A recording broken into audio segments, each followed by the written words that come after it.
Нов случај на семејно насилство во Скопје. 55-годишник од Киселавода порасправија во домот со пиштол пукал кон својата 48-годишна сопруга.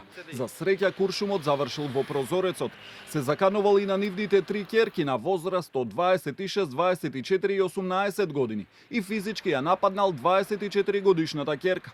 Настанот се случил на 1 март, а насилното однесување се повторило и синоќа, кога повторно со пиштол се заканувал на сопругата, но бил спречен од ќерките да го употреби.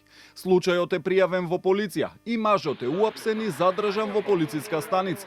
Против него ќе следи пријава, потврди министерот за внатрешни Панче Тошковски. Тошковски соопшти дека синоќа е уапсено уште едно лице за семејно насилство.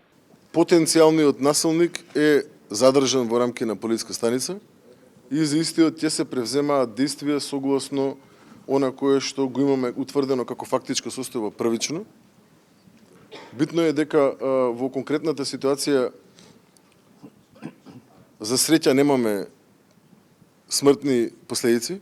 Во текот на вчерашната вечер има уште еден случај кој што е поврзан со семејно насилство. Како што сум информиран, имаме уште еден насилник кој што е задржан во рамки на полициска станица и за овој случај ќе се постапува во соработка со јавното обвинителство. Во врска со вториот случај од синоќа, МВР информираше дека се случил во село во општина Сарај. 54 годишник вчера под дејство на алкохол физички ја нападнал неговата 15 годишна ќерка, но неговиот син успеал да ги раздели. Од јавното обвинителство соопштија дека постапуваат. По трагичниот случај во Карпош, МВР испрати телеграма до сите полициски станици да се повикуваат на информативен разговор, сите кои ќе бидат пријавени за семејно насилство. А според последните измени на кривичниот законник, полицијата по службена должност ќе води постапки за случаите во кои ќе бидат видливи траги од насилство. Дури и во случај жртвите да не сакаат да ги пријават насилниците.